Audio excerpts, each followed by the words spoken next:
Hi friends, welcome to our channel. ప్రస్తుతానికి మనం వచ్చేసి కాశీలో అయితే ఉన్నాము. మన తెలుగు రాష్ట్రాల నుంచి కాశీకి ఎలా చేరుకోవచ్చు, కాశీలో చూడవలసిన ముఖ్యమైన పర్యాటక ప్రదేశాలు ఏంటి, కాశీలో తక్కువ బడ్జెట్లో ఎక్కడ స్టే చేయొచ్చు, అన్ని డీటెయిల్స్ అయితే ఇప్పుడు మనం 1 by 1 అయితే తెలుసుకుందాం కదండి.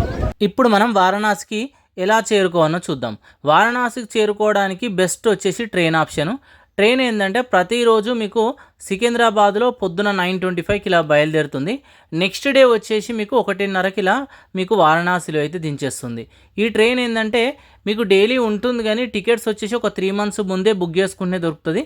మీకు సెకండ్ క్లాస్ ఒక 750 రూపీస్ ఇలా ఉంటుంది. థర్డ్ ఏసీ వచ్చేసి మీకు 2300 ఇలా పడుతుంది. చూసుకోండి.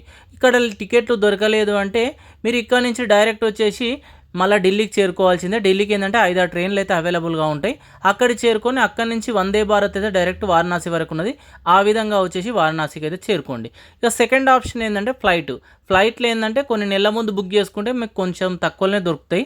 డైరెక్ట్ మీకు వారణాసి వరకు ఫ్లైట్స్ అయితే అవైలబుల్గా ఉన్నాయి. ఇది సెకండ్ ఆప్షన్. ఇక థర్డ్ ఆప్షన్ ఏంటంటే మీరు ఓన్ వెహికల్లో వెళ్ళే వాళ్ళు ఉంటే డైరెక్ట్ ఓన్ వెహికల్లో వారణాసి వరకు అయితే వెళ్ళిపోవచ్చు. ఇక్కడికి ఏంటంటే ఆర్టీసీ బస్సెస్ అయితే గవర్నమెంట్ వాళ్ళే డైరెక్ట్ వారణాసి వరకు అయితే అవైలబుల్ అయితే లేవు. ఈ 4 ఆప్షన్స్లో మీకు కన్వీనియంట్గా ఎలా ఉంటే అలా వారణాసికి అయితే రీచ్ కాండి. ఈ వారణాసిలో మీరు బస్ స్టాప్లో దిగినా రైల్వే స్టేషన్లో దిగినా జస్ట్ 3 కిలోమీటర్ల దూరంలోనే మీకు టెంపుల్ అయితే ఉంటుంది. ఒకవేళ ఎయిర్పోర్ట్లో దిగితే ఒక 14 కిలోమీటర్ల దూరంలో అయితే ఉంటుంది. ఇక మీరు ఎక్కడి నుంచి ఆటో తీసుకొని వచ్చినా ఈ ప్లేస్లో అయితే దించేస్తారు. డైరెక్ట్ కాశీ విశ్వనాథ్ టెంపుల్ అని చెప్పేసేయండి, డైరెక్ట్ ఈ చౌరస్తాలో దించేస్తారంటూ. లెఫ్ట్ సైడ్ వచ్చేసి మీకు బస్ స్టాప్ రైల్వే స్టేషన్ అయితే ఉంటుంది. స్ట్రేట్ వెళ్తే టెంపుల్కి వెళ్ళిపోతాం. రైట్ సైడ్ వెళ్తే మీకు దశాశ్వమేధ ఘాట్ సైడ్ అయితే వెళ్ళిపోతాం. మనం ఏంటంటే ఇక ఇక్కడి నుంచి ఫస్ట్ టెంపుల్ దగ్గరికి అయితే వెళ్ళి దర్శనం చేసుకొని రిమైనింగ్ టూరిస్ట్ ప్లేస్ అయితే కవర్ చేద్దాం. ఫస్ట్ వచ్చేసి మనం చూడండి కాశీ విశ్వనాథ్ టెంపుల్ దగ్గరికి అయితే వచ్చేసినాం. ఇది వచ్చేసి మనకు మెయిన్ ఎంట్రన్స్ అన్నట్టు. మొత్తం 4 ఎంట్రన్స్లు అయితే ఉంటాయి. ఇక ఇక్కడి నుంచి మనం దర్శనానికి అయితే వెళ్ళాలి. ఇక్కడ చూడండి త్రిశూలం అయితే ఏర్పాటు అయితే చేశారు. ఇక ఇక్కడి నుంచి లోపలికి వెళ్ళి దర్శనం అయితే చేసుకోండి. లోపలికి వచ్చేసి ఫోన్స్కి ఇట్లా అలో అయితే లేదు. ఇక ఇక్కడ స్వామివారిని దర్శనం అయితే చేసుకోండి. నేనైతే ఇక్కడ దర్శనం చేసుకొని ఇప్పుడే బయటకు అయితే వచ్చేసాను. ఇంతటితో కాశీ విశ్వనాథ్ టెంపుల్ టూర్ అయితే కంప్లీట్ అయిపోయింది. సెకండ్ మనం చూడవలసిన ప్లేస్ వచ్చేసి కాశీరాజ్ టెంపుల్. చూడండి పక్కనే ఉంటుంది, టెంపుల్ పక్కనే. ఇక్కడ దర్శనం చేసుకొని ఇలా కొంచెం ముందుకు వెళ్తూ ఉన్నాం అనుకో, చిన్న చిన్న టెంపుల్ ఉంటాయి, దర్శనం చేసుకోండి. ఇక అక్కడి నుంచి ఇంకా కొంచెం ముందుకు వచ్చినాం అనుకో టెంపుల్ పక్కనే ఒక 200 మీటర్స్ దూరంలో ఈ సర్కిల్ ఉన్నదా, ఇక్కడి నుంచి మనం లోపలికి వెళ్ళాలి. ఈ గల్లీలో ఇలా లోపలికి రాగానే మీకు దుండి వినాయక టెంపుల్ అయితే వచ్చేస్తుంది. చాలా ఫేమస్ శక్తివంతమైన టెంపుల్. ఈ టెంపుల్ని దర్శనం చేసుకొని పక్కనే 50 మీటర్స్ దూరం వచ్చినాం అనుకో చూడండి సాక్షి వినాయక టెంపుల్ అయితే ఉంటుంది. తెలుగులో రాసి ఉంది క్లియర్గా. ఈ టెంపుల్ని కూడా దర్శనం చేసుకోండి. ఒకసారి లోపలికి అయితే వెళ్దానండి. ఇక లోపల వచ్చేసి స్వామివారు ఈ విధంగా ఉంటారు. ఇక్కడ దర్శనం చేసుకొని మళ్ళీ ఎగ్జాక్ట్లీ ఆ సర్కిల్ దగ్గరికి వచ్చేసేయండి.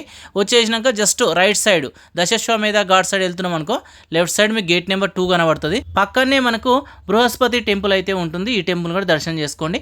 ఆపోజిట్లో సాయిబాబా టెంపుల్ ఉంటుంది. ఈ టెంపుల్ కూడా దర్శనం చేసుకోండి. ఇక ఇక్కడ నుంచి మనం ముందుకైతే వెళ్తున్నాం. ముందుకు వెళ్తూ ఉంటే చూడండి ఇలా ఘాట్కు సంబంధించిన మ్యాప్ మొత్తం క్లియర్గా కనబడుతుంది. ఈ గల్లీ నుంచి మనం ముందుకు వెళ్ళినామనుకో కొంచెం దూరంలోనే ఘాట్ దగ్గర శ్రీ వారాహి మాత టెంపుల్ అయితే ఉంటుంది. ఇక్కడ దర్శనం అయితే చేసుకోండి. ముందు వచ్చేసి ఘాట్ ఈ విధంగా ఉంటుంది. టెంపుల్ టైమింగ్ ఏంటంటే 7:30 నుంచి 9:30 వరకే అమ్మవారు మనకు దర్శనం అయితే ఇస్తారన్నట్టు. చూడండి ఇక్కడ దర్శనం చేసుకొని ఇక్కడ నుంచి నేను ముందుకైతే వెళ్తున్నా. ఇదంతా మీకు ఘాట్ ఏరియా చూడండి. 64 ఘాట్లు కదా, ఒక్కొక్క ఘాట్ ఈ విధంగా ఉంటుంది. ఇక్కడ నుంచి నేను పైకి అయితే వెళ్తున్నా. చూడండి పైన వచ్చేసి మరొక టెంపుల్ అయితే ఉంది. దగ్గరికి వెళ్ళాకైతే చూపిస్తా. ఇక్కడ వచ్చేసి మీకు అన్నపూర్ణాదేవి టెంపుల్తో పాటు మధ్యలో వచ్చేసి చూడండి విశాలాక్షిదేవి అమ్మవారి టెంపుల్ అయితే ఉంటుంది. ఈ టెంపుల్ని దర్శనం చేసుకోండి. ఈ టెంపుల్ దర్శనం చేసుకొని అదే రూట్లో ముందుకు వచ్చినాం అనుకో మీకు శ్రీ అన్నపూర్ణాదేవి అమ్మవారి టెంపుల్ అయితే మాకు కనబడుతుంది. చూడండి లోపల వచ్చేసి సెల్ ఫోన్లో అయితే అలో లేదు. అన్నీ ఇక్కడ లాకర్స్ అయితే అవైలబుల్గానే ఇక్కడ పెట్టుకొని వెళ్ళాలి. ఫ్రీ లాకర్స్ అన్నీ. చూడండి టెంపుల్కి ఎంట్రన్స్ ఈ విధంగా ఉంటుంది. టెంపుల్ లోపల ఈ విధంగా ఉంటుంది. చూడండి బయట నుంచి వచ్చేసి ఈ విధంగా ఉంటుంది. ఇక్కడ దర్శనం చేసుకొని ఘాట్ సైడ్ నుంచి నేను వెళ్తూ ఉంటే మీకు చూడండి ఇక్కడ నేపాలీ టెంపుల్ అయితే కనబడుతుంది. చూడండి ఆ నేపాలీ టెంపుల్ ఏంటంటే కాశీ విశ్వనాథ్ టెంపుల్ కారిడార్ నుంచి వెళ్ళాలి. ఇప్పుడు కాశీ విశ్వనాథ్ టెంపుల్ మరొక ఎంట్రన్స్ దగ్గర ఉన్నాం. చూడండి ఈ విధంగా ఉంటుంది మరొక సైడ్ నుంచి, ఘాట్ సైడ్ నుంచి అన్నట్టు. చూడండి చాలా బాగుంది కదా. అక్కడికి వెళ్ళొచ్చు, ఇక్కడికి వెళ్ళొచ్చు దర్శనం. మనం అక్కడి నుంచి దర్శనానికి అయితే వెళ్ళాం. చూడండి ఇక్కడ భారతమాత స్టాచ్యూ కనబడుతుంది. ఇక్కడ చూసేసినాక ఇక్కడి నుంచి ఇలా బయటకు వచ్చేసేయండి. బయటకు వచ్చి రైట్ తీసుకున్నాం అనుకో మనకు నేపాలి టెంపుల్ ఏరియా ఉంటుంది. బట్ అంతకన్నా ముందు ఈ పైనుంచి ఘాట్ మాత్రం చాలా బ్యూటిఫుల్గా కనబడుతుంది. చూడండి వావ్ ఎంత బ్యూటిఫుల్గా కనబడుతుంది. చూడండి అటు సైడ్ వచ్చేసి మీకు మణికర్ణిక ఘాట్ ఉంటుంది, రైట్ సైడ్ వచ్చేసి మీకు దశాశ్వమేధ ఘాట్కి వెళ్ళే రూట్ ఉంటుంది. ఇక ఇక్కడి నుంచి కూడా చూడండి ఒకసారి వ్యూ, మొత్తం ఏదో రాజకోటను తలపించేలాగా అయితే కనబడతలేదు చూడండి, అన్ని బోట్లే ఉన్నాయి చూడండి. ఆ రైట్ సైడ్ వచ్చేసి నేపాలి టెంపుల్ ఉంది, పక్కన ఇంకా చాలా టెంపుల్ ఉన్నాయి, దర్శనం అయితే చేసుకోండి.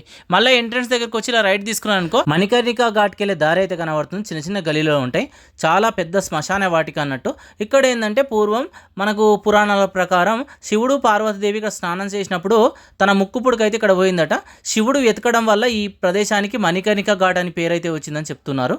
చూడండి ఇక్కడ వచ్చేసి తారకేశ్వర్ మహాదేవ్ టెంపుల్ ఉన్నది, ఈ టెంపుల్ కూడా దర్శనం చేసుకోండి. ఇక ఈ టెంపుల్ దర్శనం చేసుకొని ఇలానే ముందుకు వెళ్తున్నాం అనుకో, పిండ ప్రదానాలు చేసేవాళ్ళు ఇవన్నీ మీకు కనబడుతూ ఉంటాయి చూడండి ప్లేస్లు అయితే. అక్కడి నుంచి కొంచెం ముందుకు వచ్చినాం అనుకో, మనకు ఇక్కడ చూడండి రత్నేశ్వర్ మహాదేవ్ టెంపుల్ అయితే ఉంటుంది. మొత్తం 90 డిగ్రీస్లో వంగి ఈ టెంపుల్ అయితే మనకు కనబడుతుంది.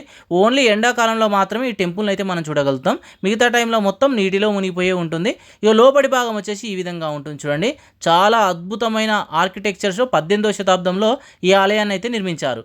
ఈ ఇక్కడ నుంచి బ్యాక్ సైడ్ వచ్చి ఒకసారి రైట్ సైడ్ చూడండి, ఈ చిన్న గలీలో నుంచి మనం ముందుకైతే వెళ్ళాలి. ఇగో ఇక్కడ చూడండి ఒక టెంపుల్ ఉంటుంది, కానీ ఈ టెంపుల్ ఆల్మోస్ట్ శిథిలావస్థలో అయితే మనకు కనబడుతుంది చూడండి.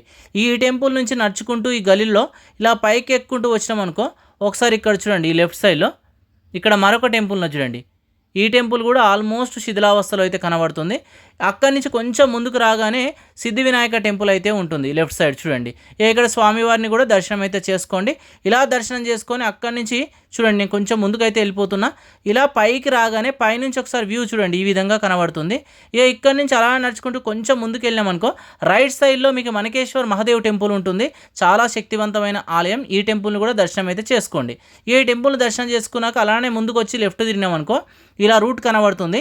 ఈ రూట్లో నుంచి ఇలా లోపలికైతే వచ్చేసేయండి, పీతామహేశ్వర్ మహాదేవ్ టెంపుల్ అయితే ఉంటుంది. పురాణాల ప్రకారం శివుడు కుమారుడైన కార్తికేయుడు కాశీలో ఉన్న అత్యంత పురాతనమైన ఆలయాలలో ఒక ఆలయంగా వర్ణించడం అయితే జరిగింది. ఇక్కడ ఈ ఆలయాన్ని దర్శనం చేసుకోవడం వల్ల మనతో పాటు 20 తరాల వరకు ముక్తి అయితే లభిస్తుందట. ఒకసారి చూడండి ఈ విధంగా ఉంది, 40 అడుగుల లోతులో అయితే ఈ ఆలయం అయితే దర్శనమిస్తుంది చూడండి. ఇక్కడ దర్శనం చేసుకున్నాక ఇక్కడి నుంచి కొంచెం ముందుకు వచ్చినాకో పక్కనే వచ్చేసి మనకు మరొక టెంపుల్ అయితే కనబడుతుంది. అండర్ గ్రౌండ్లో ఈ టెంపుల్ అయితే ఉంటుంది చూడండి. ఇలా లోపలికి రాగానే రైట్ సైడ్లో మీకు గణనాథుడు అయితే దర్శనమిస్తాడు.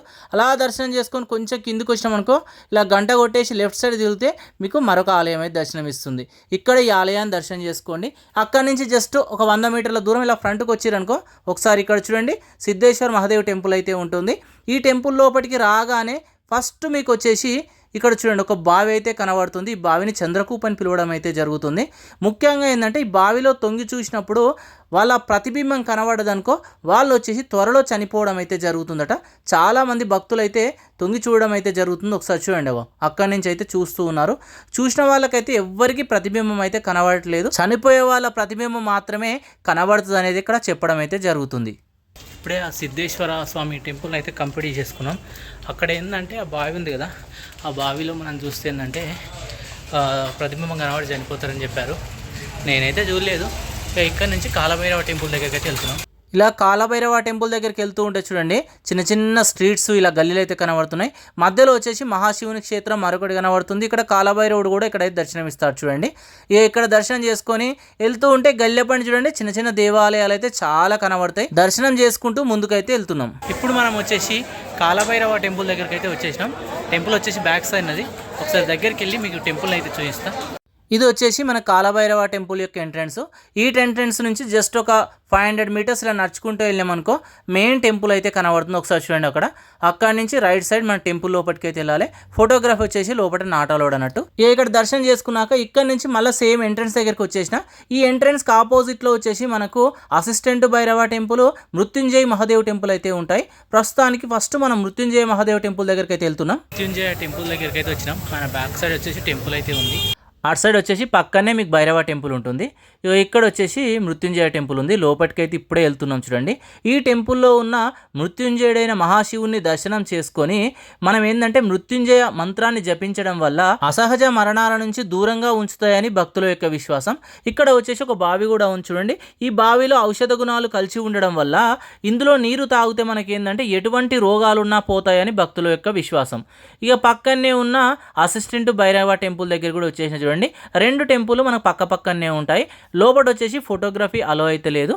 ఇక్కడ భైరవ టెంపుల్ని దర్శనం అయితే చేసుకున్నా. ఈ భైరవ టెంపుల్ని దర్శనం చేసుకున్నాక ఇక్కడి నుంచి ఎగ్జాక్ట్లీ 1 కిలోమీటర్న్నర ఉన్న కర్కటేశ్వర్ మహాదేవ్ టెంపుల్ దగ్గరికి వచ్చిన. ఈ టెంపుల్ స్పెషల్ ఏంటంటే సంవత్సరంలో ఒక్కరోజే ఆ కోనేరు కింద మహాశివుడు ఉంటాడు. ఆ శివుడిని అయితే దర్శనం చేసుకోగలం. అక్కడి నుంచి కొంత దూరంలోనే లార్డ్ భైరవ టెంపుల్ ఉంటుంది. ఈ టెంపుల్ని కూడా దర్శనం అయితే చేసుకోండి. అక్కడి నుంచి మళ్ళీ సేమ్ స్టార్టింగ్ ప్లేస్కి వచ్చేసిన. ఇక్కడనే నేనైతే ఉన్నా. ఆ రూమ్ని చూపిస్తున్నా చూడండి. ఇక్కడ తాళి అవి వచ్చేసి ఒక 100 రూపీస్ ఉంటాయి. రూమ్ వచ్చేసి ఈ విధంగా ఉంది. 600 రూపీస్ అయితే పడ్డది. తర్వాత మీకు ఆశ్రమాలు అయితే చూపిస్తా. అక్కడి నుంచి కొంత దూరంలోనే మీకు జంగన్వాడి మాతా టెంపుల్ ఉంటుంది. ఈ టెంపుల్ని కూడా దర్శనం చేసుకోండి. ఈ టెంపుల్ని దర్శనం చేసుకొని అదే స్ట్రీట్లో ఒక 200 మీటర్స్ దూరం వెళ్ళిరనుకో ఇక్కడ చూడండి తిల్బందేశ్వర్ మహాదేవ్ టెంపుల్ అయితే కనబడుతుంది. ఈ టెంపుల్ చూడండి ఈ విధంగా ఉంది. ఇగో ఇక్కడి నుంచి వెళ్తే రోడ్ వచ్చేస్తుంది. ఇప్పుడే మనం లోపలికి అయితే వచ్చేసాం. ఈ టెంపుల్ ఏంటంటే ప్రతిరోజు ఇక్కడ ఉన్న శివలింగం వచ్చేసి పెరుగుతూ ఉంటుందట. అంటే నెలకు మాత్రం ఒక నువ్వు గింజంత అయితే పెరగడం అయితే జరుగుతుందట. చూడండి ఈ శివలింగం వచ్చేసి సుమారు 2500 సంవత్సరాల క్రితం స్వయంభుగా ఉద్భవించిందని భక్తుల యొక్క విశ్వాసం. ఇక ఇక్కడ దర్శనం చేసుకున్నాక ఇప్పుడు మనం ఏంటంటే ఆశ్రమాల సైడ్ అయితే వెళ్తున్నాం. ఇక్కడ చూడండి ఫస్ట్ వచ్చేసి మీకు సైకిల్ స్వామి ఆశ్రమం అయితే చూపిస్తున్నా. అన్నీ ఏంటంటే పక్కనే ఉంటాయి. ఇదే వచ్చేసి సైకిల్ స్వామి ఆశ్రమం. ఏంటంటే సింగిల్కి డార్మెటరీ ఇస్తారు. ఒక 100-150 రూపాయలు ఉంటుంది. ఫ్యామిలీకి మాత్రం ఆల్మోస్ట్ ఒక 1000 రూపీస్ అయితే పడుతుంది రూమ్కు. ఫుడ్ వచ్చేసి వీళ్ళే ప్రొవైడ్ అయితే చేస్తారు. 2 పూటలు అయితే ఫుడ్ పెడతారు. ఇక అక్కడి నుంచి పక్కనే ఉన్న రమాతారక ఆశ్రమం కూడా చూపిస్తున్నా చూడండి. ఇగో ఇదే ఆశ్రమం. ఈ ఆశ్రమంలో కూడా మీకు పర్ డే వచ్చేసి 1000 రూపీస్ అయితే పడుతుంది. రూమ్స్ అయితే చాలా బాగుంటాయి. ఇది మొత్తం మనకి ఏంటంటే తెలుగు ఏరియా అని మొత్తం తెలుగే మాట్లాడతారు. అందరు తెలుగు వాళ్ళే ఉంటున్నట్టు. ఈ ఏరియా మొత్తం ఇటు సైడ్ ఆశ్రమాలు ఉన్నాయి, డార్మేటర్స్ ఉన్నాయి, రూమ్లు ఉన్నాయి. రాశి కూడా ఆల్మోస్ట్ మీకు ఏంటంటే మొత్తం తెలుగులోనే ఉన్నాయి. ఇక అక్కడి నుంచి కొంచెం ముందుకు రాగానే ఇక్కడ చూడండి మరొక స్వామివారి మందిరం అయితే ఉంటుంది. ఈ మందిరాన్ని కూడా దర్శనం చేసుకోండి. ఇక అన్నీ నేను ఏంటంటే నడుచుకుంటూనే వెళ్తున్నా. అక్కడి నుంచి ఒక 50 మీటర్స్ దూరంలోనే శ్రీ గౌరీ కేదారేశ్వర్ మందిర్ అయితే ఉంటుంది. ఒకసారి చూడండి ఘాట్ సైడ్ నుంచి ఈ విధంగా ఉంటుంది టెంపుల్ అయితే. కేదార్నాథ్లో ఉన్న కేదారేశ్వరుని దర్శనం చేసుకుంటే ఎంత పుణ్యం లభిస్తుందో ఇక్కడ ఉన్న టెంపుల్ని దర్శనం చేసుకున్న అంత పుణ్యం అయితే లభిస్తుందట. ఇక్కడ చూడండి ఇక్కడ దర్శనం చేసుకున్నాక ఇలా బయటికి రాగానే ఘాట్ వ్యూ వచ్చేసి ఈ విధంగా ఉంటుంది. చాలా అంటే చాలా బాగుంటుంది ఘాట్ వ్యూ అయితే. పక్కనే మీకు వచ్చేసి హరిశ్చంద్ర ఘాట్ ఉంటుంది. ఇక్కడ కూడా నిత్యం అయితే శవాలు ఖననం అవుతూనే ఉంటాయి. అక్కడి నుంచి మళ్ళీ ఒక 100 మీటర్స్ దూరం రాగానే ఇక్కడ చూడండి మీకు లోలాల్ కుండ్ అనే ఉంటుంది. చాలా పవిత్రమైన ప్లేసు. చాలామంది ఈ ప్లేస్ని అయితే మిస్ అవుతూ ఉంటారు. వచ్చినప్పుడు తప్పకుండా ఈ ప్లేస్ను కూడా మీరైతే కవర్ చేయండి. ఇక ఇక్కడ కవర్ చేశాక ఇక్కడి నుంచి మళ్ళీ బయటకు వచ్చేసేయండి. జస్ట్ ఇక్కడి నుంచి ఒక 100 మీటర్లు నడుచుకుంటూ వెళ్ళారనుకో ఇగో ఈ సిగ్నల్ వస్తుంది చూడండి ఈ సర్కిల్. ఇక్కడ నుంచి లెఫ్ట్ సైడ్ వెళ్తే అస్సీ ఘాట్ వస్తుంది. ఫస్ట్ అయితే మనం అస్సీ ఘాట్ దగ్గరికి వచ్చినాం. ఇక్కడ బోటింగ్ అయితే వెళ్తున్నాం చూడండి. బోటింగ్ వచ్చేసి షేరింగ్ ఒక్కొక్కరికి 100 రూపీస్ అయితే తీసుకుంటారు చూడండి. ఇక్కడ నుంచి మనం ఏంటంటే 64 ఘాటులను క్లియర్గా చూస్తూ వెళ్ళొచ్చు. చూస్తున్నాం చూడండి. మనం చూసిన అక్కడ అన్ని టెంపుల్ అయితే కనబడుతున్నాయి. ఆల్మోస్ట్ మనం ఏంటంటే అన్ని ఘాట్లని చూసుకుంటూ వచ్చినాం.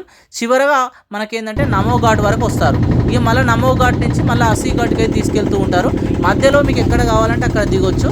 ఇప్పుడు మనం చూసిన రత్నేశ్వర్ మహాదేవ్ టెంపుల్లో చూడండి ఇగో మణికర్ణిక ఘాటు. అక్కడి నుంచి కొంచెం ముందుకు రాగానే కాశీ విశ్వనాథ్ టెంపుల్. ఇక నేను వచ్చేసి ఇక్కడనే దిగేసిన. ఇక ఇక్కడి నుంచి మళ్ళీ కొంచెం దూరం వచ్చినాం అనుకో మధ్యలో ఈ టెంపుల్ ఉంటుంది. ఈ టెంపుల్ నుంచి కొంచెం దూరం నడుచుకుంటూ వచ్చినాం అనుకో దుర్గామాత టెంపుల్ ఉంటుంది. చూడండి ఇదంతా దుర్గామాత టెంపుల్ ఏరియా. అన్నీ ఏంటంటే జస్ట్ 100, 200, 300 మీటర్స్ దూరంలోనే ఉంటాయి. ఇక్కడ దుర్గామాత టెంపుల్ని దర్శనం చేసుకోండి. ఇక్కడనే మీకు చాంద్ భైరవ టెంపుల్ ఉంటుంది. ఈ టెంపుల్ని కూడా దర్శనం చేసుకోండి. మనకేంటంటే 9 భైరవ టెంపుల్లో ఈ టెంపుల్ ఒకటి. ఇక ఇక్కడి నుంచి జస్ట్ ఇలా రైట్ తీసుకోండి. రైట్ తీసుకుంటే మీకు కౌడిమాత టెంపుల్ ఉంటుంది. ఈ టెంపుల్ దర్శనం చేసుకోండి. అక్కడ దర్శనం చేసుకొని దుర్గామాత టెంపుల్ నుంచి కొంచెం ముందుకు వచ్చిరనుకో సత్యనారాయణ టెంపుల్ ఉంటుంది. ఈ టెంపుల్ని దర్శనం చేసుకోండి. సత్యనారాయణ స్వామి టెంపుల్ నుంచి ఇంకొక 200 మీటర్స్ దూరం వెళ్తే మనకు త్రిదేవ్ మందిర్ అయితే వస్తుంది. తర్వాత సంకటమచ్చ హనుమాన్ టెంపుల్ అయితే వచ్చేస్తుంది. ఫస్ట్ అయితే మనం త్రిదేవ్ టెంపుల్ దగ్గరికి అయితే వెళ్దాం పదండి. ఇక ఇప్పుడు మనం త్రిదేవ్ మందిర్ దగ్గరికి వచ్చేసాం చూడండి. చాలా శక్తివంతమైన ఆలయాలలో ఈ ఆలయం ఒకటి. ఇక్కడ దర్శనం చేసుకోండి. ఇక్కడ దర్శనం చేసుకొని కొంచెం ముందుకు వచ్చినాం అనుకో ఇక్కడ చూడండి చిన్న సర్కిల్ వస్తుంది. ఇక్కడ రైట్ తీసుకొని కొంచెం ముందుకు వచ్చినాం అనుకో సంకట్ మోచన్ హనుమాన్ టెంపుల్ వచ్చేస్తుంది. ప్రస్తుతానికి మనం అక్కడనే ఉన్నాం చూడండి. లోపలికి సెల్ ఫోన్లో అలో లేదు. ఇక్కడ లాకర్స్ అయితే అవైలబుల్గా ఉన్నాయి. ఈ లాకర్స్లో మీ చెప్పలు కానీ ఫోన్లు అన్నీ పెట్టేసి బ్యాగ్స్ లోపలికి దర్శనానికి అయితే వెళ్ళాలి. ఇక ఇక్కడ కంప్లీట్ అయిపోయినాక రిటర్న్ అయితే వచ్చేస్తున్న టెంపుల్ దిక్కు. వస్తూ ఉంటే మధ్యలో మీకు మణి మందిర్ ఉంటుంది, చాలా పవర్ఫుల్ టెంపుల్, చాలా బాగుంటుంది. ఈ టెంపుల్ దర్శనం చేసుకోండి. ఇక అక్కడి నుంచి కొంచెం ముందుకు వచ్చారనుకో టెంపుల్ దగ్గరనే భారతమాత టెంపుల్ ఉంటుంది. ఈ టెంపుల్ కూడా దర్శనం చేసుకొని మన అఖండ భారత్ మ్యాప్ ఇక్కడ ఉంటుంది చూడండి. ఇక అక్కడ చూశాక మళ్ళీ స్టార్టింగ్ ప్లేస్కి వచ్చేయండి. 6:15కు మీకు ఏంటంటే గంగా హారతి స్టార్ట్ అవుతుంది. అక్కడికైతే వెళ్తున్నా. ఈ 7 వరకు మన గంగా హారతి అయితే ఉంటుంది చూడండి. దశశ్వమేధ ఘాట్లోనే గంగా హారతి అయితే ఉంటుంది. ఒకవేళ మీరు 5 o'clock ఇలా బోర్డు తీసుకున్నారు అనుకో ఎగ్జాక్ట్లీ గంగా హారతి టైంకి ఇక్కడ మిమ్మల్ని అయితే తీస్తారు. తప్పకుండా గంగా హారతి మిస్ కాకండి. ఇక్కడ చూడండి చాలా మంది గంగా హారతిని అయితే వీక్షిస్తున్నారు. కాశీలో చూడవలసిన ముఖ్యమైన పర్యాటక ప్రదేశాలను అయితే ఆల్మోస్ట్ మీకైతే అన్నీ చూపించిన. ఇది వచ్చేసి మనకు కాశీ వీడియో. Thank you.